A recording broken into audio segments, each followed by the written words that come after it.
We love GRTV. We love GRTV. We love GRTV. We love GRTV. Welcome back to We Love GRTV. I'm your host, Lorenz. I'm here with the one and only Gregory Morris, the lovely Candace Morris, and the lovely Sheena Webb. And we are here to talk about Grand Rapids, what Grand Rapids has going on, the dope things in Grand Rapids, fashion in Grand Rapids, everything 616. First, let's talk about you, Greg. Can you describe your upbringing in Grand Rapids? It was pretty cool, you know. Born and raised here, and raised on the southeast side of Grand Rapids, man. Just full of creativity. Was in a little bit of everything, and as an adult, I carry that same spirit, and try to create these dope vibes and connect with our community, and do it with my wife by my side as my partner. Right. How about you? I was born and raised in Grand Rapids myself. My upbringing was pretty simple, just a natural kid, just growing up in Grand Rapids, and that's pretty much it. How about you, Sheena? Man, my childhood was lit. I was a typical kid. I had fun in my childhood. Candy houses, double Dutch, marbles. Super soakers, penny candy. We lived outside. We didn't come inside till we smelled like outside. So just that good old '90s upbringing. Respect, come from a village where everybody watched each other. Education was really important for us coming up. Just all of that. So I'm thankful to have grown up southwest side mainly, but I moved around a lot. Born and raised. 616 everything. Okay. So do you guys have any specific person in your lives growing up that made y'all want to become hustlers, made y'all want to work hard, or made y'all want to become an entrepreneur? For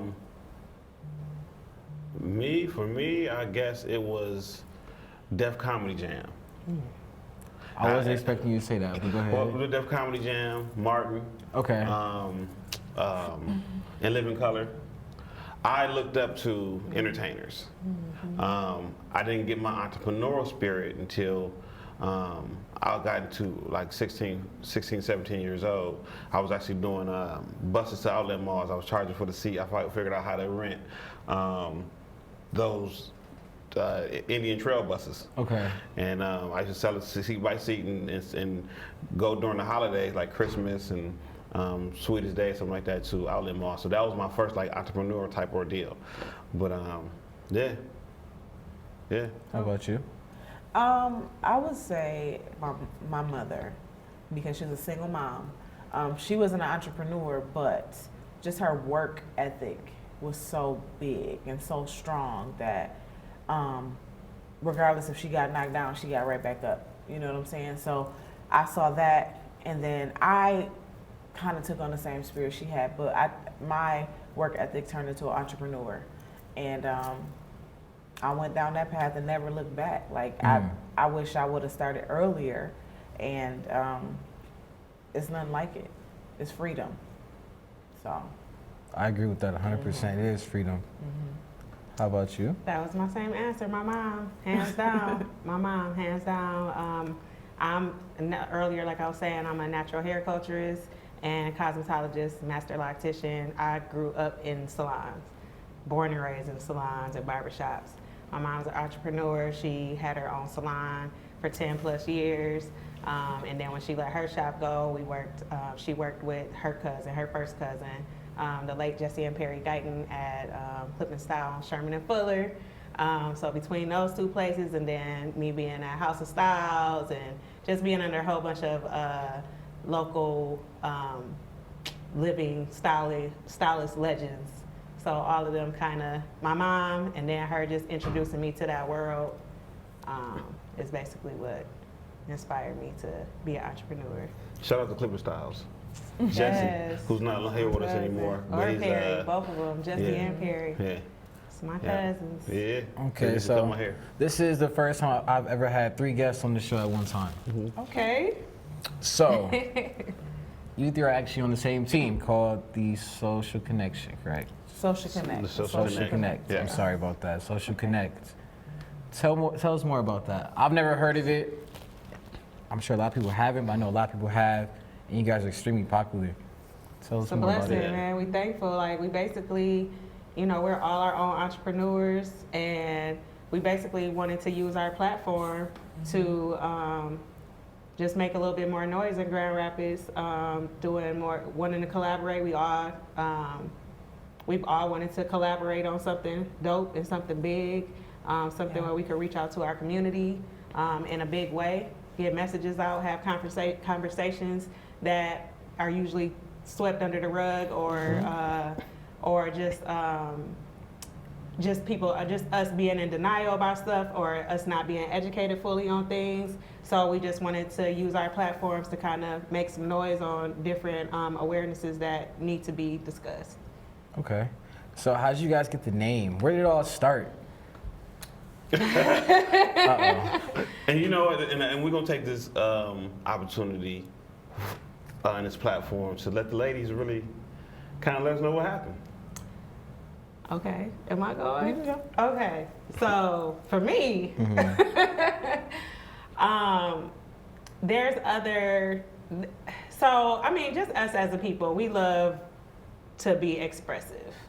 So in my arena, being expressive for me, I love the arts. I've always stayed in the arts, whatever I do. I need to be able to have unlimited expression and outlet. So modeling is something that I gravitate to heavily.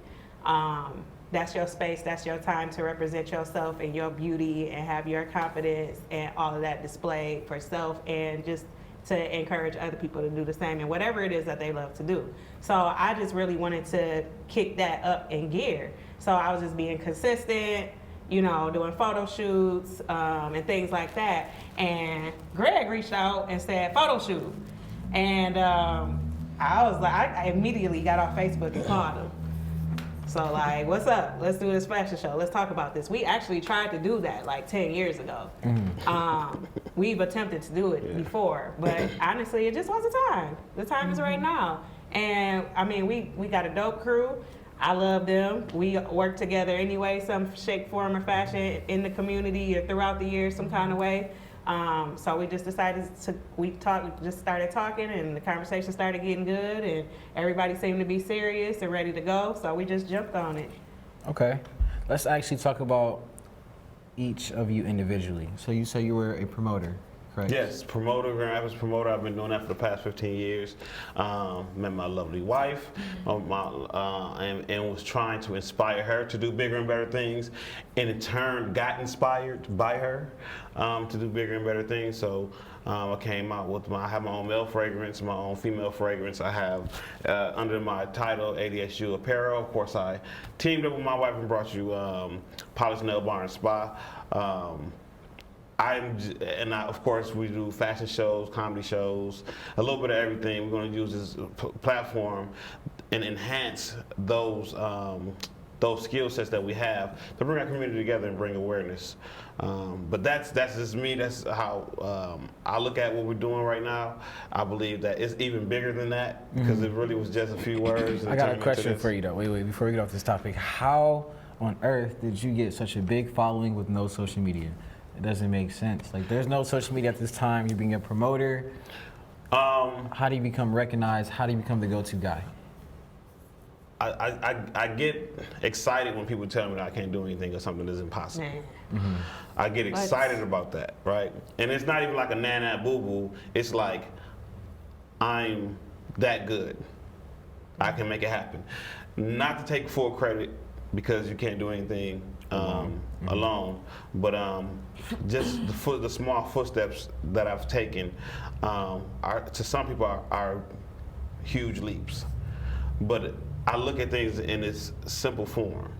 Simplicity is huge with me, because if I can take 4 simple things and make something huge and great, which I've been doing, that's the goal, you know what I mean? And you get those, and in turn, again, you inspire, you become an influencer, you become the person that people call for resources, things of that nature. And I think we all have that, and we all done that in that space, in that capacity. But when you put us together like a puzzle, you know, you get that spectrum, that lights. Because I know you can feel it in the room right now, like, wow, right? So we talked about all the things that we talked about, and we're still talking about things that we didn't talk about, because there's so much that we bring to our community, to the table, you know what I'm saying, collectively. So I'm an Aries, dude. I get in the room and I gotta have it. Describe your first gig that you promoted. Well, in college, I created me and myself and this guy named Julian Goodson. Right, Gregory Morris, Julian Goodson, and we created a promotional team because our business instructor told us, we'll pair you guys up. I need you to make a business plan, and we've created a business plan for an event planning. So event planning on all spectrums of event planning. But culturally, we were so used to just being party guys. So once we turned it in, he was so fascinated about the assignment that we turned in. He said, I want you guys to go try this out somewhere. And like the next weekend, we promoted McFadden's at the time. But they had what they called a Pearl Room upstairs.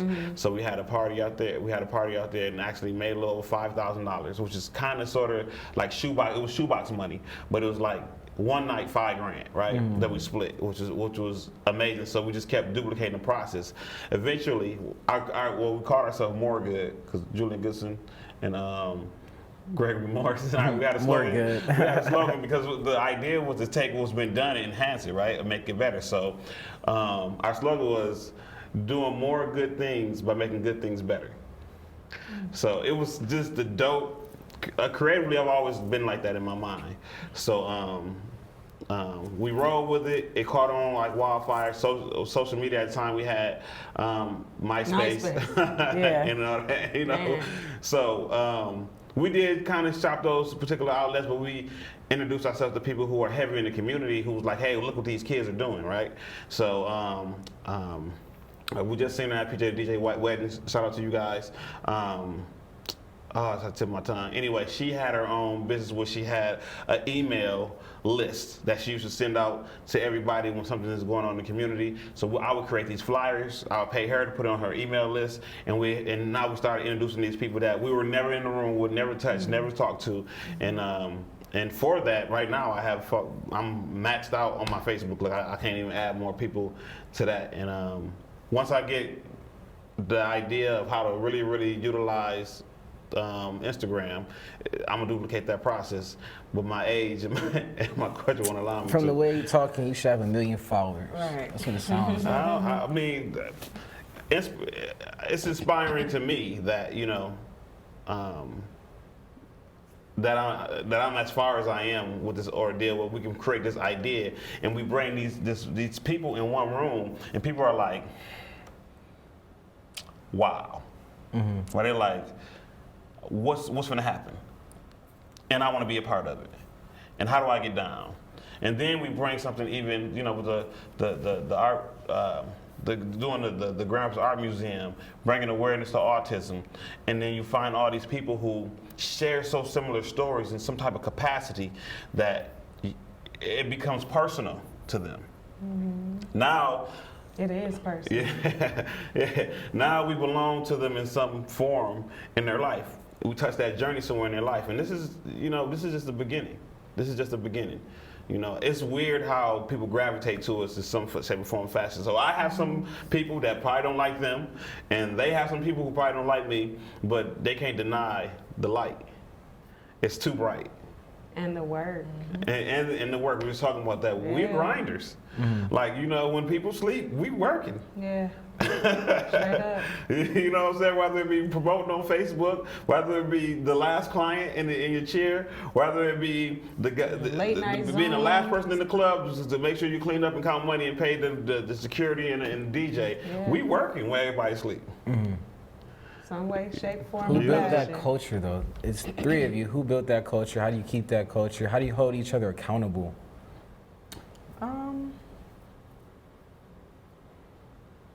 I don't know. It's just like it's a natural thing. It really has to be in you, you know. You just hold each other accountable. You become accountability partners. Yeah. You know what I'm saying?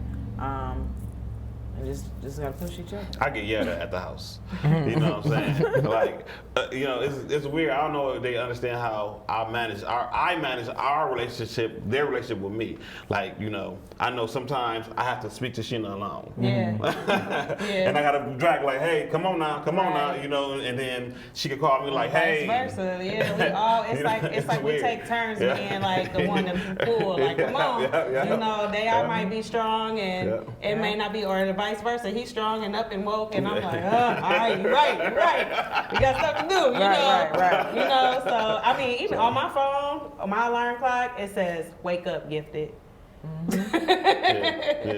Wake up, let's go. I got those you know what set I'm too. saying? That's hard to get though. Like to get 3 people on the same page. No, it's not. Yes, it is. No, it's not. It is. I mean, No, even I understand we were what- I kind of understand like, what you're even we saying, were like- kind of like, all right, you ain't playing. Right. But You know, that's this experience that we have with relationships. The experience that we have with relationships, that culturally we don't hold each other accountable. We let things pass because we hope that it'll be better the next time around, right? So when you organically can hold somebody accountable, it becomes a different type of relationship, and then it falls into other relationships. Now she's going to hold me accountable as her partner. No other partner held her accountable like I do.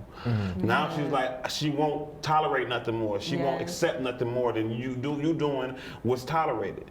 You know what I mean? Like, that's the vibe that we have. It's not hard, right? It's not hard. Because some people like, that ain't my business, I ain't woo-woo. But it is, right? If you see a man who's not being a good father, or a man who can see that clearly should say something to him. Exactly.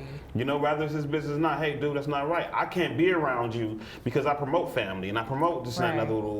You know what I'm saying? Like, we as a culture, we don't hold each other accountable. I was watching something the other day about how other cultures have each other back and pass down resources and general wealth. And then you come here in the Grand Rapids and you got these group of people over here. And we knocking on the door, say, hey, I'm cool. Let me in. Give me something that I can just roll with. And it's like, all right, man, I'll talk to you later. And then here's my number. And you call and they don't answer the phone.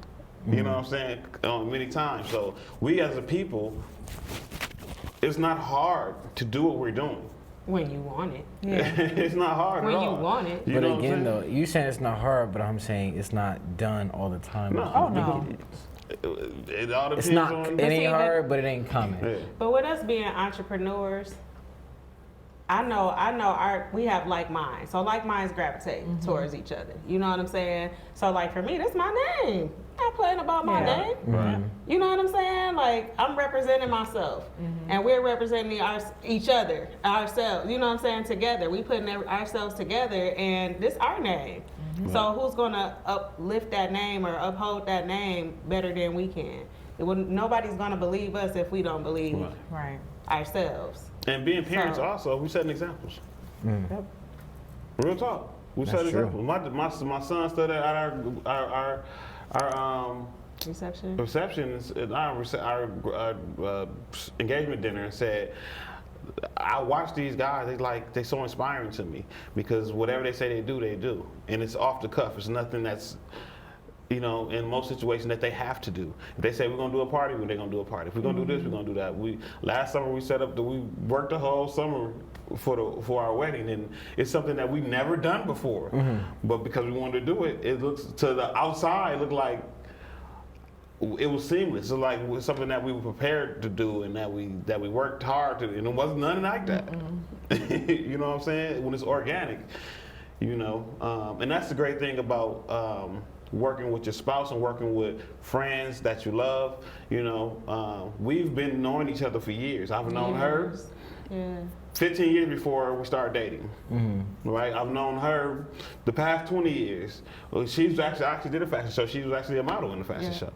And at our age, it's weird, man. God wanted us to be New together. soul, you know. Yeah, that's right. Yeah, I that's came it. in a new soul. I didn't even know you were the manager. Yeah. Like the first I managed the 2 band. to 3 weeks I was in it. I was Right. like, oh, great. Yeah. So I mean, we've matured to the point where, like she said, we was cooking and boiling, but we weren't ready yet, and now we're ready. Yeah, this was at the time.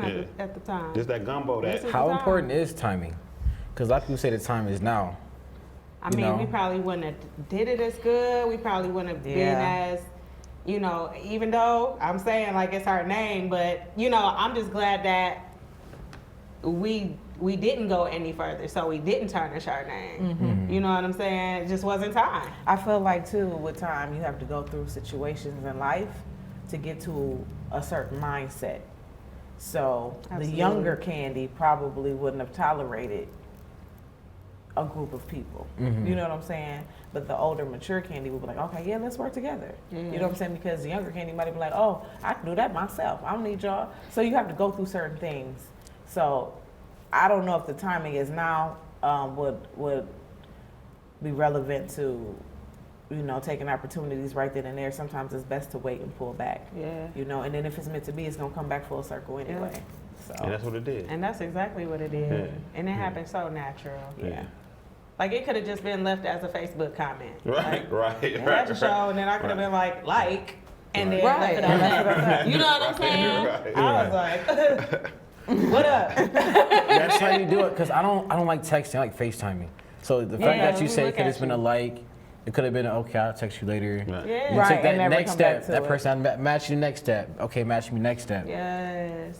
That's hard. And to it was find. just like, like the more we did, it was like, oh, okay, you for real. Hashtag ain't nobody playing. Right. Ain't nobody playing. So you got all these you got all these variables that is really against us, right? So we're not in the same industry. We're in the same industry, but it's different talents, right? We all have different home lives. Well, we have the same one now, but you got all these variables. But when you see the work ethic outside of through the journey, you see, oh, she works hard. Oh, she works hard, and you make a comment like that, and you serious about the comment that you made, and you see someone who that you respect enough to collab with to make that happen. That's what happens. It's more than just a comment. It's hey, stop playing with me. All right, let's switch to energy. Actually, so you guys are closely knit. Has there been a time like there's a weird situation where someone tried to infiltrate the circle? Yeah, we were just talking about that actually. I don't know if it was that. I don't think it was infiltrate. I don't know if it was a comment. No, but when It don't gotta get messy, but it just this show is like a reflection of actually what I got going on. So seeing three tightly knit people making stuff happen, that's what I want. So by asking that question, I'm also asking how do you defend that, and how do you protect your circle from that? You be unselfish. You be very, very unselfish, right? What that means is that I defend you, Yes. right? Because some people. And that's what was done too in this situation. So what happens when you're dealing with somebody like, and I got this quote from Jay-Z, which is one of my huge unspoken mentors, because I never met him before, but he inspires me so much. I don't have a problem with how people feel about me. My problem is how they feel, why they feel comfortable to say it to you. Right? Pretty much. So when you comfortable enough to feel like it doesn't matter what someone says to you, bad or good, I know you're on my team when I'm by your side or when I'm absent. Right. So when you're confident enough about that, when you're dealing with a circle like this, we all got egos and big heads. We all know we're darn good at what we do. We all know that. The problem is that unselfishly, sometimes you gotta check your own self. Sometimes you be like, you know what, she right. We're gonna go with her idea because it's a better idea. Hey, we're gonna do this. You know what? Candace had brought this up and thought about, what you think about this? And as strongly, wholeheartedly, you could stand in your truth of how you feel about the situation to check yourself and say, you know what, that's a better idea. That's the type of energy you have to make something like this work. Because we all individually are powerful. When you put us together, man, everybody not gonna get what they want. Everybody's opinion is gonna be set to the side one place or another, and you gotta be okay with that. You gotta unselfishly be okay with that for the greater good of our goal and our mission. So Absolutely. Kill it. You just killed it, bro. You leave me speechless. well, I try to do what I can do when I can do it. Well, you doing it. You definitely doing it. He's definitely doing it. I'm an Aries again. My birthday was last week. So, So embarrassed. These are two Geminis, by the way. Right. Can't you tell? can you guess mine? Huh? Can you guess mine? I would say you're a Leo. Nope. No, he's That's what I was thinking too. Libra. Libra. Yeah. I thought Leo too. How'd you guess that? I'm an air sign, so I can. I sense mean, it. me too. And I thought he was. No, Yeah. he's too laid back. Too laid back is a problem. But continuing on back to the business, fine. let's talk about your business. Okay. Well, again, I have Polished Nail Bar and Spa, then I have the Candy Faith Luxe collection. I became an entrepreneur in 2010. Okay. Real quick, funny, crazy story. I was working for someone here in Grand Rapids, and I just one day was like, you know what? We had a disagreement, and it was kind of like she let me go, I quit, and it was like, I'll never give anybody the power to determine whether I could make money or not. Mm-hmm. I'll never let nobody have that over my head. So I just became an entrepreneur. I tried a few different things before the nail thing came about, and I just went to cosmetology school, didn't know anything about nails, didn't know nothing. I just went, and I took to it like a fish to water, and didn't like the hair version, but I did the nail course, and went through with it all the way, and it's been, this month marks my 12th year. I started cosmetology school in April. Mm-hmm. So, I met Greg later on in life, and we started the nail. We already knew each other. I mean, as far as started dating you later you on wanted in me life. back then, but I didn't. Anyways, and so I started dating him, and within a year of our relationship, we opened up Polished Nail Bar and Spa. We grinded it out, and then we started getting nail techs and makeup artists and eyelash techs. And like I said, the pandemic hit, which was a gift and a curse, because it inspired me to start accessory line. Now, I was a tomboy growing up, and my mom used to always push me to wear purses to church, and I used to hate it. And she used to make me wear purses. Every Sunday I had a purse to match my outfit. So I always blame it on her as the reason of my purse collection, because I grew to love it. So I was like, I should sell purses. Because, I love them just to stop my habit a little bit, because I'm buying them to resell. So as I started doing that, and people started, because we locked down in the house, so I'm doing lives and selling bags and people buying them off of my lives. I think my first live, I made like $800-900 on live. Yeah. That's crazy. I wasn't It expecting. was like 45 minutes. I wasn't even expecting to sell a handbag. I just was crazy. showing And I had to people push her because purses. she didn't want to do live. Yeah. So I'm very introverted. People don't know that about me, because I service people. But outside of that, I'm in my own bubble. So he pushed me to do that live. So I did that, and I just like, wow, this is dope. So in business, you take your money and you flip it, right? So I was like, let me get some more purses. I'm gonna sell some more. So I just went into that until one day a light went off, and I'm like, I can create my own handbag, right? You got this black girl luxury thing going on. You got all these new upcoming black designers. Why should Louis Vuitton and Gucci get all the money? You know what I'm saying? Why not? I feel better wearing a bag that somebody that looks like me made. It just, I don't know, it gives more value. And not to knock those brands, but it just seems like it's more valuable to me.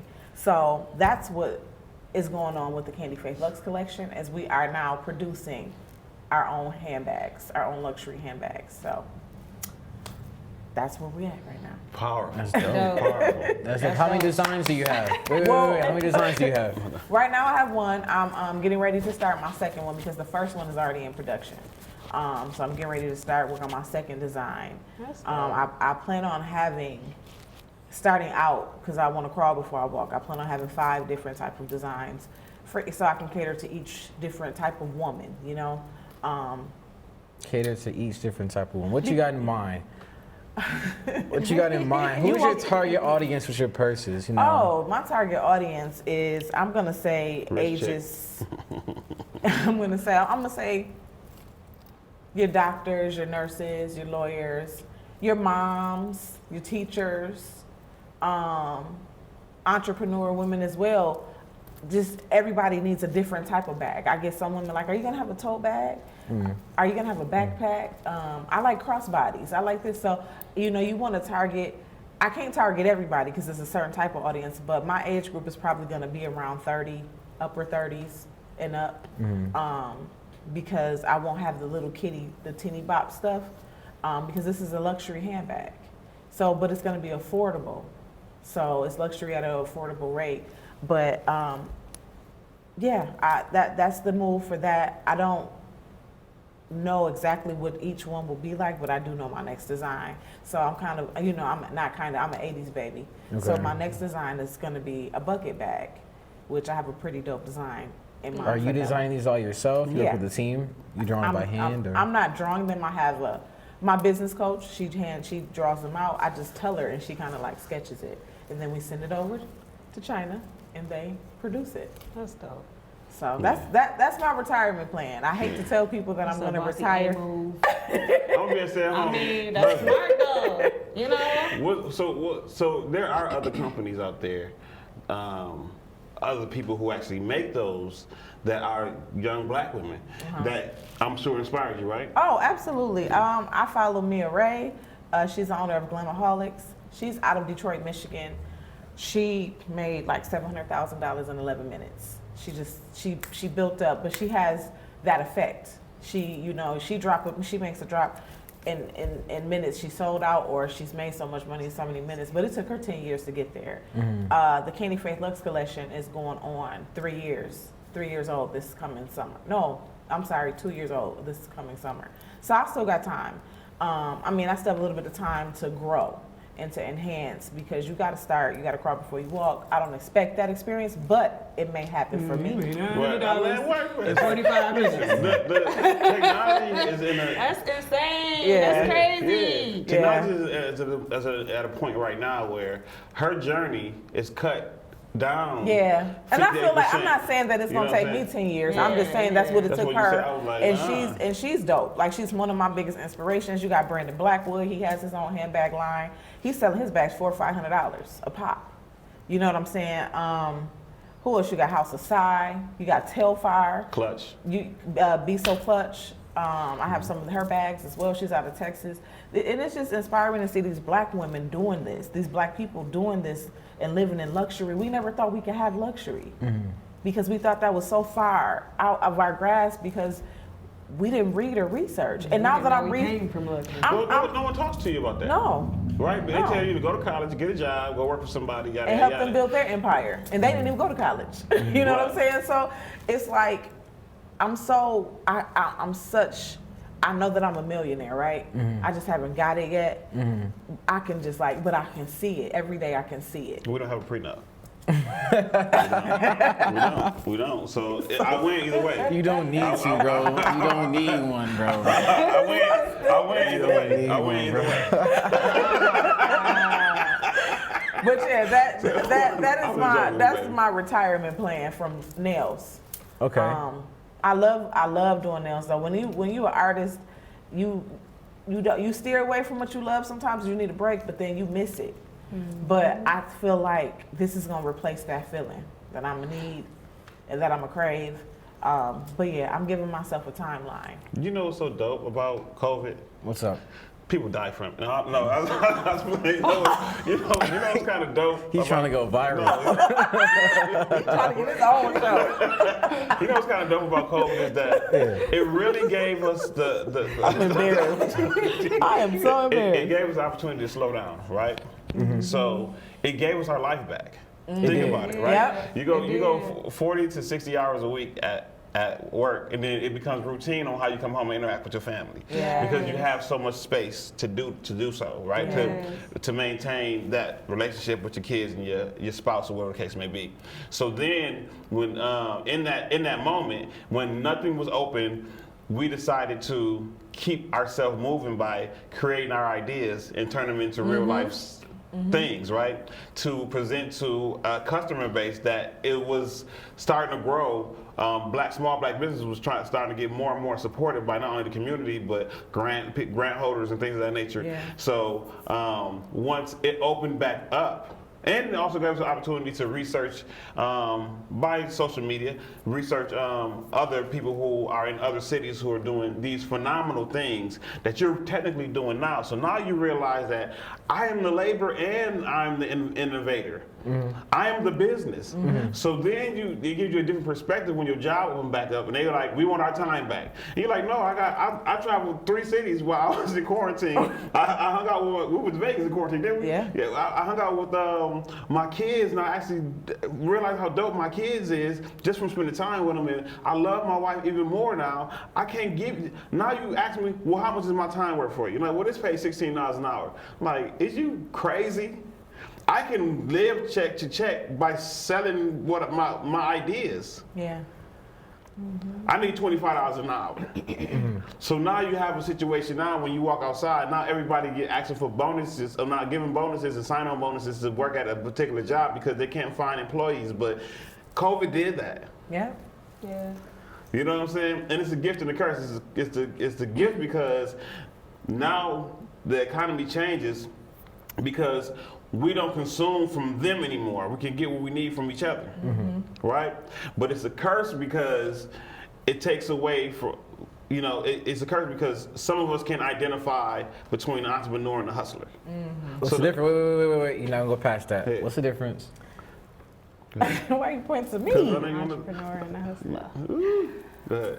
I don't know if I have the perfect answer, but in my mind, the entrepreneur starts from the ground up, right? So you get your paperwork in order, you research, you brand yourself, you brand your business, and you find a good quality product and you stand behind it. You know that product in and out, or that service in and out, right? A hustler just setting up shop slinging you something. You know what I'm saying? Like they don't know nothing about, I don't know if it's gonna work or not, but just $5. That's a hustler. And it's so hard in this entrepreneurship because you have to, and it's not hard, it wasn't hard at first for me doing nails. It's hard now that I am creating a luxury handbag line because I have to be A1 with everything, how I present it to people, how I, because I have a mock-up of my bag, but I won't show it because it's so, like, I reached out to my business coach today and said, hey, should I show it? She's like, if you want to, you should. I said, I don't know how I feel. She's like, that's because it's your baby and you have so many emotions about it and it's new. So do it when you have the right feeling to do it, So that's the entrepreneur in me. That's the, I'm not hustling. I'm not just trying to throw this bag at y'all, buy it, y'all, buy this from me. No, this is like really, really something that I'm gonna be very excited about. I take pride in. Your name. Yeah, it's my name. Literally on the bag. You know what I'm saying? The hustler is going to ride the trend. Yeah, right? definitely. So if weed is in, okay, cool. I'm going to sell weed.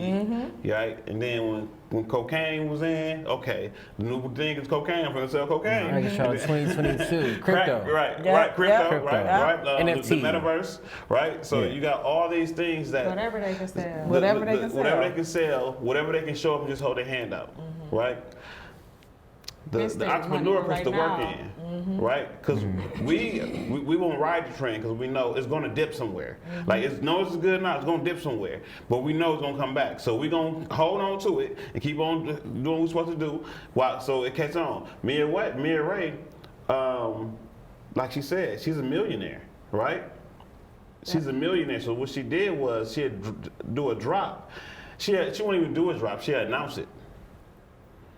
And say this is what it's going to be, and it's going to be February 4th. This is March.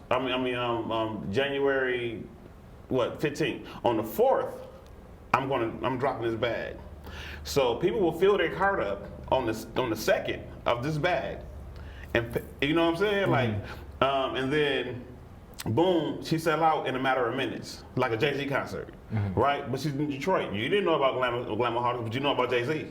She actually put the work in 6 years behind that when she was selling 15 bags of that. Now she's selling 170 of it, and her price is up. Wow. She put the work in. Hustlers don't do that. Hustlers like, okay, oh, that one for him, I can do that. Yeah. You know, and your hands out. I was gonna say hustlers want instant money. Entrepreneurs want long money. All the time. Yeah. It's Long money. it's a plan to be You rich. know? Yeah. You know? Yeah. 50 Cent didn't get how he got because he just signed a record deal. He was selling stuff out his trunk for years. He was the king of the mixtape game. You don't make money off mixtapes. And look at him, he's one of the most not only inspiring and wealthy person, but you know, he put the work in. He wasn't a hustler, you know. And his song must say I was a hustler. Yeah, he did sell dope. But when people talk about hustling in music, it's always something bad. It's always something terrible. I had to do this and I had to do that. I had to hustle. I had to do. No one talks about hustling when they talk about entrepreneurship. Especially someone who's at that point where they millionaires now. Right. Right. So, Bringing the spotlight back to you. Let's talk about your business. So Gifted Hands by Sheena LLC. It's massage therapy and hair. Okay. So that covers Gifted Hands. It's crazy because even though I grew up in hair and beauty, I didn't know I was going to be doing hair. That was not the plan. I sung a lot and I danced a lot, so I just knew I was going to be singing or dancing and even maybe doing some acting. And those have kind of turned into like hobbies a little bit now. So I've always did hair, always, like from Barbie dolls to baby dolls to real life people to doing hair at school, doing eyebrows at school. Like that was my lunch money. I was arching people eyebrows for lunch money. That's crazy. And then I started doing so many people eyebrows, I was missing lunch. Because Wow. I'm still in the bathroom arching people eyebrows, so I'm having to shop from the vending machines. I was doing them in class. I'm having a razor at school. So but, you know, I was a junior in high school. I just thought about that I was too. a junior in high school, so I think, yeah. And I was like, I'm in the bathroom one day arching somebody's eyebrows, and Miss Hill, one of the security guys, she came in, hey, Sheena. I'm like, hey, Mrs. Hill. And I think at that point, because I was a junior, they knew me. They knew I was nonviolent. Yeah. They knew I wasn't going to hurt nobody. You know, they seen that I had that entrepreneurial type of work ethic in me then. You know what I'm saying? So that's the only thing I could think of. Because, I mean, even in classrooms, as soon as we got done with our classwork, they didn't care what we did. So people lined up in class had me arching their eyebrows. I'm braiding people's hair and twisting people's hair up in the concourse and doing people's hair for proms and homecomings and stuff like that. I don't know, it was my side thing. I would work a job and then go home and do people's hair. And my mom was like, Sheena, you need to just go ahead and I was like, I don't want to do it like that. I just like doing it every once in a while, you know. I just had no idea it was going to be to this degree. And I went to massage therapy school. I was at Blue Heron Academy. And so that was medical massage. I worked under occupational therapists. Shout out to Paula Hawkins Guy at R3 Station. I got to be around doctors, black doctors, lawyers, radio personnel, just a lot of black entrepreneurs. I mean, really everywhere I worked at, that's what I was surrounded around. Even in the hair industry, Ernest J. Mathis, E.J. Mathis. I could bring up a lot of hair legends that I looked up to and grew up to just from my mom having me around. I mean, definitely her, my number one influence in that business. Hair shows, just all kind of stuff. Like I've seen crazy stuff at hair shows. I've seen French rolls with zippers and unzip the zipper and a dove fly out. And I done seen some dope stuff at a lot of these hair shows that my mom had us in, you know, helping her create stuff and assisting her with hair and things like that. So massage came out, and I definitely didn't expect that. I used to just massage my mom all the time, and she used to say, "You're really good at this. You should, go to school and get the proper training." I'm like, I can't wait to get done with this massage. You think I want to do, But I ended up being amazing at it. Like, I'm just glad I went ahead and tried it. I did it, and like I said, I was under occupational therapist for 5 years, and then I was at a chiropractor's office for 6 years. I subbed for them until like 2 years ago. Customer service reps. I was at DTE Energy for 5 years, every Friday, working on the customer service reps. I started a pamper party business. I just did a lot with that. So it's a lot of the personal health and beauty and just confidence building and making people feel better, introducing holistic health in my community, and things like that. So I kind of slowed down from the massage, even though I'm kind of starting to do it again. Mm-hmm. But the hair is what really picked up and took over. And my approach is mainly virgin hair, natural hair, locks. I specialize in natural hair, but I master in locks. I kind of attract more lock clients than I do loose natural clients. It's a movement. It's something that I strongly advocate for, and I just use that as my platform to inspire and motivate in other areas, just with the arts and self-expression. Okay.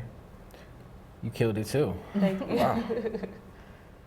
Y'all giving me speechless. I told you they don't, man. Y'all giving me speechless, They bro. don't, man. All right, I'm gonna do 3 different questions for each of you, okay? Since we got 3 guests, we're gonna separate these questions. You first. You didn't ask me about my business though. Let's throw that out there. You did talk about it. You You talked did. about I know, I'm sitting up here I'm thinking about stuff joking. I forgot to say. Yeah.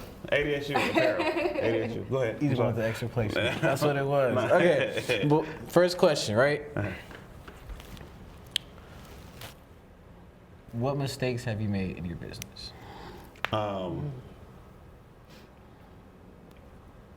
I was stubborn enough not to realize when someone was giving me some real good advice. Okay. Right. And I had to learn, you run into walls and not literally run into the wall, but you run into, the issues and the problems and things of that nature. Mm-hmm. That's the worst thing. We just were interviewed by a friend of ours who's in Spring GR right now, and he said, "What advice would you give somebody who's just coming up?" And I said, "Be a blessing." Mm-hmm. Right, and that doesn't mean it has to be monetary, but also be unselfish. Right, and I was very selfish in the beginning, so I learned how to be vulnerable and in the capacity where, it made sense that I can make the right decisions and trust the right people to do, what needed to be done to be successful. So I'm still not there, as like in certain areas with the apparel company. I'm revamping it now and trying to bring something new and that's eye catching for people, so that it constantly. What bothers me is that Nike doesn't have to do that, and but I don't know. You know what I'm saying? Like I just taking the advice and good direction from people that I thought, they just hating, or they just, what I'm saying? So I had to learn that the hard way. Oh, and another thing I had to learn was I had to learn that it's enough money out there for everybody. Right? My biggest lesson was that I couldn't feel some type of way that someone who's either close to me or someone who knows me does the same thing that I do. Mm-hmm. Because at first I felt some type of way, mm-hmm. Right? Like, now I realize that your customer is not my customer. Right. Mm. And my customer is going to spend with you too. You know what I'm saying? And vice versa. So it's enough money out there for everybody. That was a hard lesson for me, man. I had to deal with a lot of stuff, being that we jumped in head first into the small business community with the COVID thing. So, people would emulate some of the things that we did because it worked. Mm-hmm. You know what I mean? So So yeah, so that was a hard lesson from me because we look like, oh, they weren't doing that before, not because we doing it, they doing it, you know, type of Right. deal. So it was a lesson I had. That was the hardest thing I had to learn. I'm so open now with being able to help somebody do what I do. You know what I'm saying? So I really pride myself in being a part of people's journeys like that, right? Regardless of where it starts to where it ends or my participation. But I had to learn that, man, and that's a hard pill to swallow when you know someone and you had a conversation with someone about how you do your business, and the next thing you know, they're doing it, and there was no courtesy talking, there was no this and another woo, and they really mentally are like, okay, there's enough money out here for everybody, but you haven't gotten that yet, and it becomes a silent competition, you know. You know what I'm saying? Like it becomes you become a prison in that, and then you get unmotivated on your craft, and you like, I don't want to do this no more because of the woo. But it's really a compliment that, hey, you know, I'm in an industry that's booming. I'm doing something that someone else finds value in. I'm in a business where I got enough resources to share with my community and other people who like me. I work for Job Corps, so I work with kids. So now I'm helping to inspire them to start their own clothing line and things of that nature. So yeah, I had to get over that, man. That was a hard pill for me to swallow.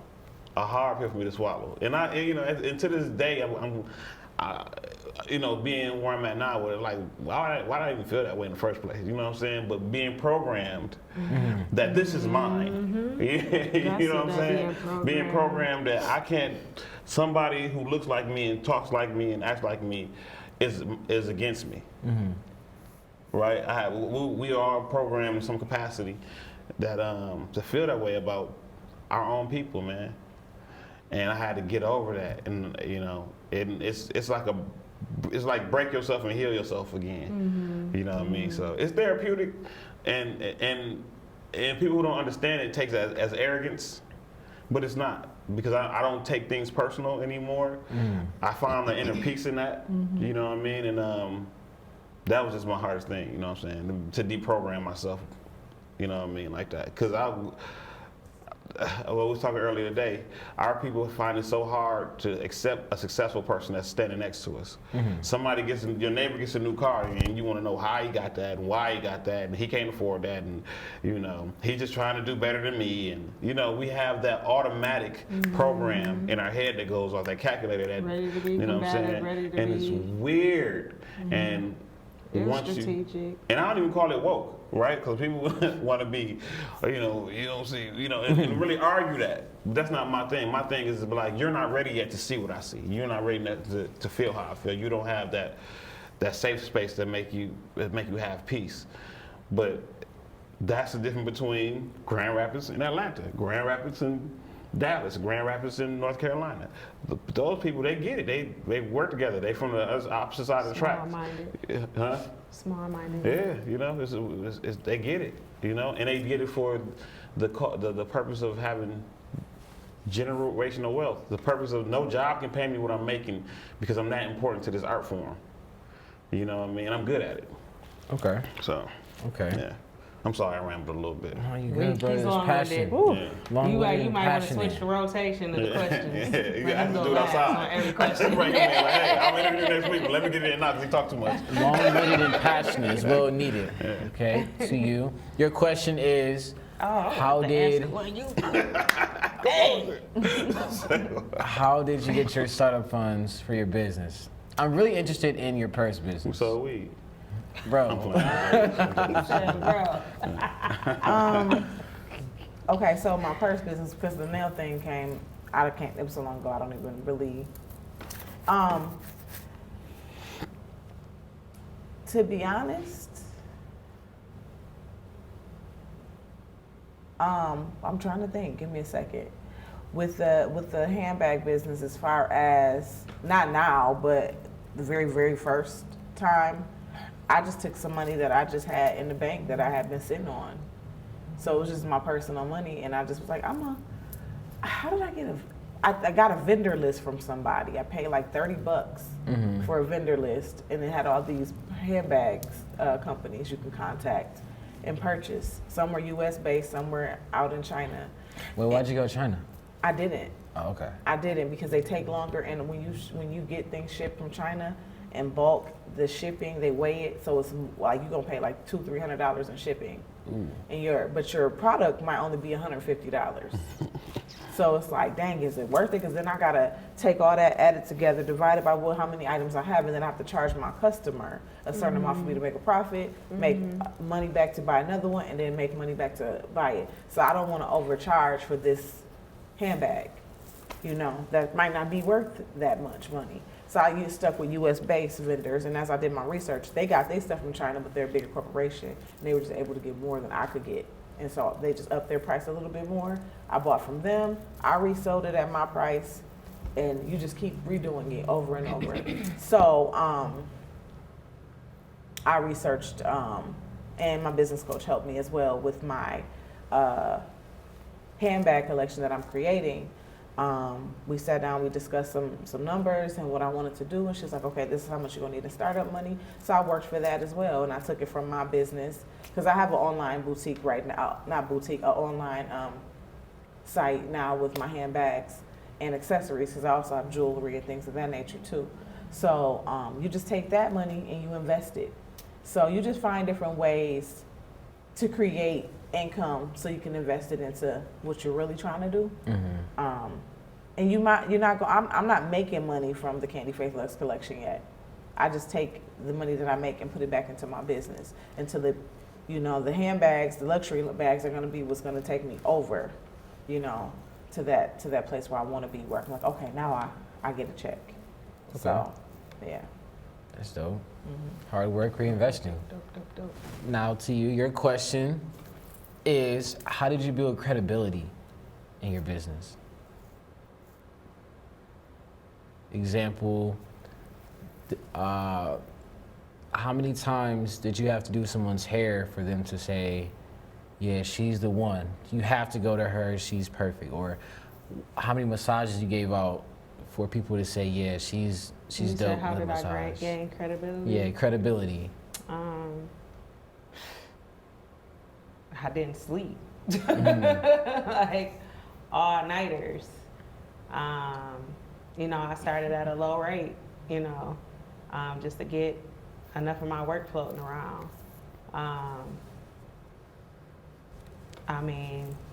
Like I said, I've been doing it since I started doing locks in '99. And it started off from just my classmates, really just staying on it, just being consistent, and word of mouth. Word of mouth was really, just walking advertisements. Just my hair was walking all over the place, and people were like, "Who did your hair? I like your hair." And I started getting people from that. Me passing out my cards, me, passing them out wherever. All I could think of was I just stayed consistent. I just, like I said, the all-nighters. I've seen 6 o'clock in the morning a lot of times, 4 o'clock in the morning. Because they wanted to work that bad. You're a perfectionist. And I'm a so perfectionist. both of you are. So your work speaks for itself. Yeah, absolutely. And people gravitate to people, your art, and like, hey, who did your hair? And boom, next thing you know, your name out there. Yeah, absolutely. Gifted I just hands. didn't quit. I just didn't. My clients named me. I didn't even give myself that name. It was just so many people that just kept saying, "You have gifted hands. You have gifted hands." And I was like, I like that, Yeah. And I kept the name. That's dope. Now, before we get to the big question I ask every episode, you should know the question. I don't got. Oh, you good. Don't worry about it. I'm going to tell you. Don't worry about it. You watched the show a few times, you told me, so you know the question. Do you guys have anybody like to shout out or any questions for me? Is this like the end? Yeah. Okay, can we talk about our Oh, yeah. Okay, We're going to get to you. That's what I was saying. You have anything you want to shout out? Anything that you got going on? The fashion show. Oh, okay. The social connect. Yeah, so we are the Social Connect collectively. We talking about our show, right? Yeah. Oh, okay. I'm sorry. I'm just making sure I'm on the same page. We have our help me out, y'all. Our annual autism fashion show for autism awareness. Yes, April 30th, 7 p.m. at the Grand Rapids Art Museum. Go ahead. You can get Sheena. He's speechless. What? I'm not. Yeah, I'm we're doing a fashion show. We decided that we wanted to bring awareness to our community about autism. Like, we want to talk about it. Let's have the conversations. Yes. It's time to talk about stuff. Yep. It's time to stop sweeping things under the rug. It's time to stop being in denial. It's time to stop being educated. It's time to stop using any excuse to not confront the situation that we have. Where we can better our people in our community. Absolutely. We want to be better. We talk about villages. We're talking about all the things that we're lacking. Now it's time to put action towards it. So we decided to put action, and we decided to put it in a fashion form. So we're going to do a fashion show where we're bringing different designers to the city. We want to be a collaboration. That's how the social connect. We want to connect you with resources and things that's going on in our city. Who is doing this? Who is doing that? Where can you go to for this? Who can help you with that? And just gathering everybody in this space tonight so they can get now that I have your attention, you know, let's talk about this. You know what I'm saying? Yeah. So we're doing it April 30th, Saturday, April 30th. It's going to be at the Grand Rapids Art Museum, which is dope because it's art. And I think for us, especially for the community, a lot of times we don't talk. So we talk in different ways. We talk through fashion, we talk through music, we talk through our clothes, we talk through our hair, we talk through our nails. We express ourselves in a whole bunch of other ways except for verbal. So we talk about mental health, and we talk about all these things that was hard for us to do at one point. We can't cry because we're soft, or we can't do, Right. you know, and it's time out for all of that, because that is the things it's hardening us up, you know what I'm saying? And we need that verbal outlet, and we need each other so that we can overcome the things that go on in our community. Okay. So my associates in the Social Connect are freaking dope. They dope. You know what I'm saying? And it takes a village for us to actually pull this thing off. So let's talk about the amazing people who are involved. Yes. Mo Val, Yes. who's going to be there doing a live stream on her show, the Mo Val Show, interviewing designers and guests and models and things of that nature. Let's talk about our wonderful hosts, DeMarcus Batty and Tatiana Matthews. Y'all already know Tatiana Matthews with My Alter Ego Closet, and of course the Designer Diamonds. Right, and then designer. So not only are they hosting, they're going to be one of the designers in our line as well. And designer Diamonds, and the Rich Aunties. Y'all know that we run around. Our wonderful sponsors: Cooper's Hawk Restaurant and Winery, Liberty Mutual. Better, Wiser, Stronger organization, JB's Barbecue Finger Licking Chicken. Who else? I'm missing somebody. What's We are pub missing business? somebody. Meanings and colors. Meanings and Colors. Of course, ADSU, Candyland Accessories, and of course, Gifted Hands by Sheena. And that's just a little bit. We still got Right, tons we of still people got to tons. actually shout out. We thank you guys from the community. We wanted to find organization. We wanted to donate some money to a part of proceeds to an organization that's helping people live their lives as best as they can who has autism, and also just bring out some different resources to educate the community about people who has it, what it actually is, and also how we can be more culturally sensitive to people who are living with autism. The beautiful thing of it is that we found an organization called ASK, Autism Support King County. We will find an organization that directly will affect, our contributions will directly affect our community.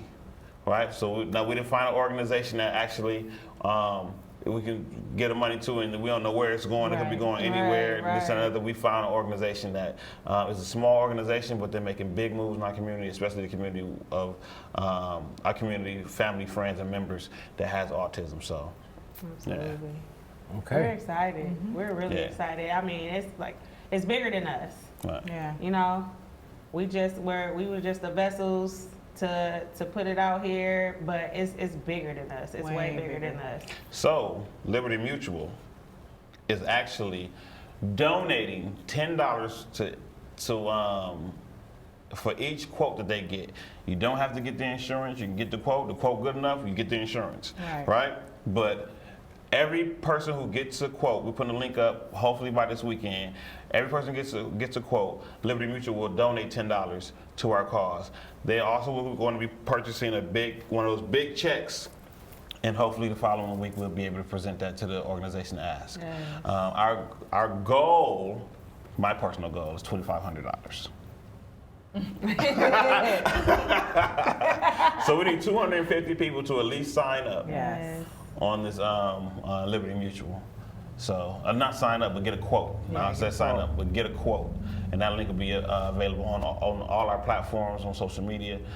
So please, and also it will be on the platform for We Love GRTV. Hey, I'm so excited Killing it for sure. Huh? I'm just really excited to be able to contribute. Yes. Yeah. Like, just to be able to, like, how can I help? What can I do? Absolutely. You know what I'm saying? Absolutely. Like, what I do, it's not just being physically there. I'm not just doing your hair. Like, I have to mentally be there, and I have to verbally be. I have to be mentally, verbally, and physically present. So, when I was in school, our instructors were telling us, like, you sometimes are a counselor. Oh, yeah. You know what I'm saying? I've had people come in my space where I had to close the door and hug them. Like, they just letting it all out, bawling. And it's an honor for me for you to even feel comfortable enough to even do that in this space and know that it's safe and know that it's secure. You know what I'm saying? But after you've heard so many different conversations or so many different struggles or so many things that's going on in people's lives, you want to do something. Right. You know what I'm saying? And so sometimes you feel helpless when it's like, I want to hug you, but I don't want to. I want to do more than that. What can I do? You know what I'm saying? So I just love that we're using our talents and putting them together, using our platforms together to give back. So many people give to us. So many people support our business and put money in our pockets and put money in our business. What can we do to give back? Right.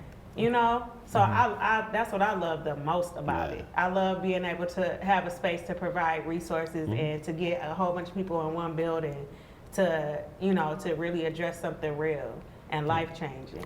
Is this our camera? So for all you people out there who feel some type of way, whether it's great, not great, well, I want you to understand, we love you.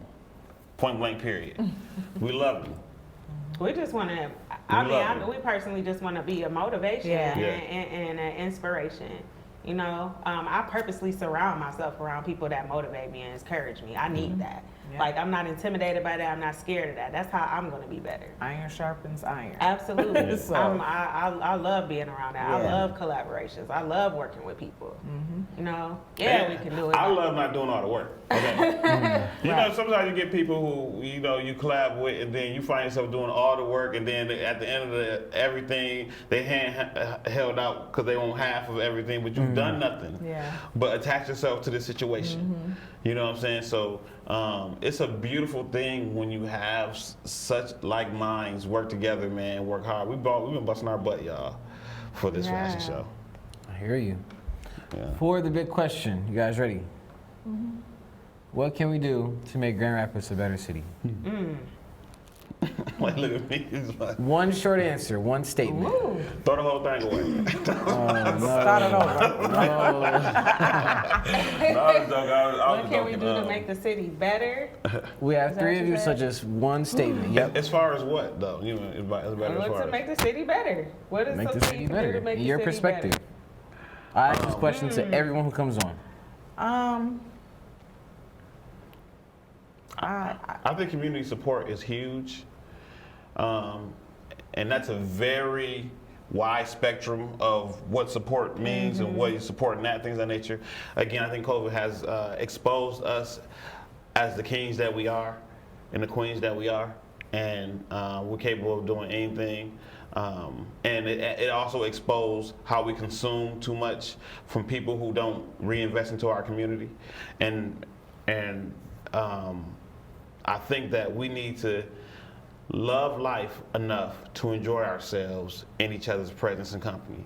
We have too many incidents at events. We have too many incidents out in the streets, especially with our youth, who and are so programmed, don't even understand what the problem is. It just has to be a problem. If we can change that mentality, our community change, Grand Rapids change. Grand Rapids, believe it or not, in other cultures, is a tourist city. They love coming here, and they can tell you exactly what time of the year we are a $1 billion city. But that's never rallied around us and our community and our culture. Okay. Support was my word too. Yeah, definitely Seriously. support. Support. Yeah, we got to support each other's endeavors.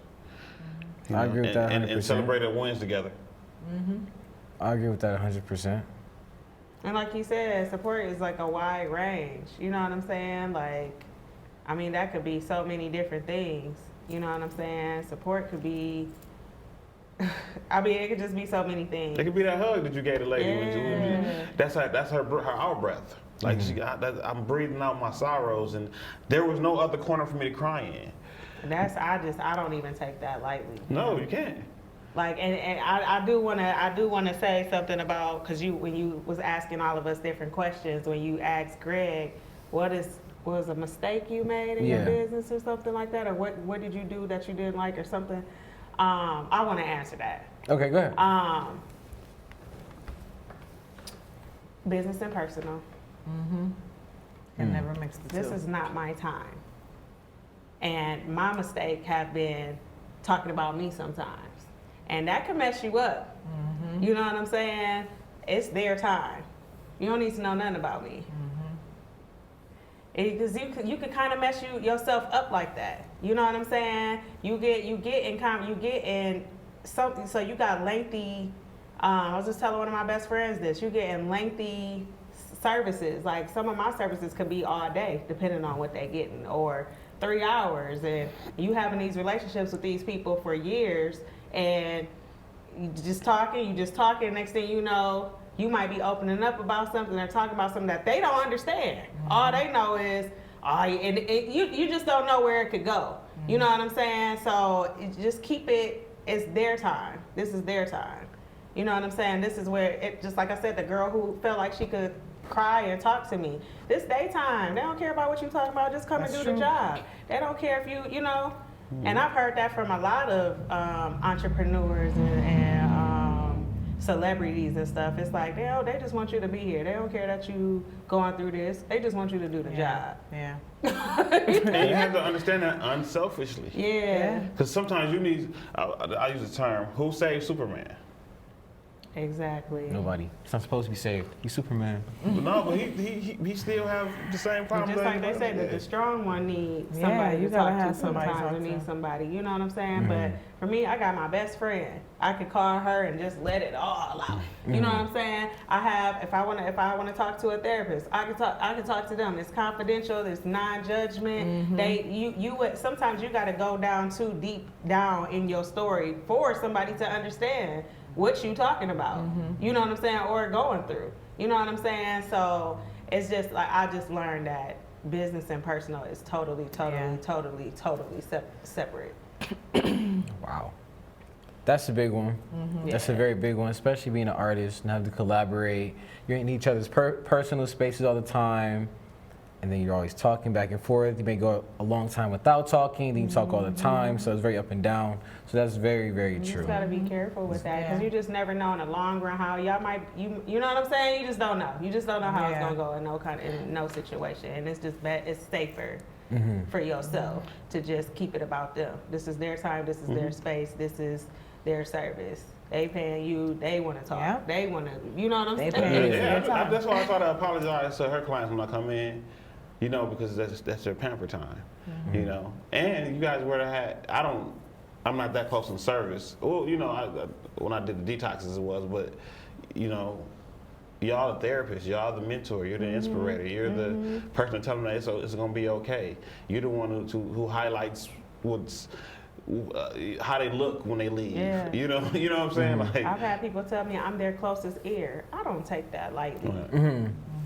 seriously. Like, I want to be trustworthy. I want Yeah. you to know that you don't have to worry about anything. You know what I'm saying? I've heard a lot of stuff, Man. and it's safe. I wouldn't dare. Yeah. You know what I'm saying? Like, you talking to me you're in a very vulnerable place right now. You're in a very, you know what I'm saying? And you're opening up to me. Like, you trust me, and I don't take that lightly. I don't want to lose your trust. Yeah. You know? So, yeah. You guys killed it. Oh, you know, we murderers. You know what I'm saying? That's He what we done got. said a lot of stuff that might, I don't know. No, I mean like literally kill people. What you mean? What's wrong with you? Y'all killed it. Thank you. Yeah. Thanks so much for having us. Yeah. Oh, of course. It's an open platform. I love talking to people, meeting new people. Thank you guys for showing up. It Well, really we means a lot. appreciate you. Thank So you. we're really expecting you to be present at the fashion show. Okay. Show your face. We can talk about how to get you there, but yes, we would love for you to come check it out. And hopefully, First annual. So Yeah. we want to keep this. So we want to keep doing this every Yes. year. and shout Just out want to the get bigger Gram. and better. Shout out to the Gram for believing in us. Yeah.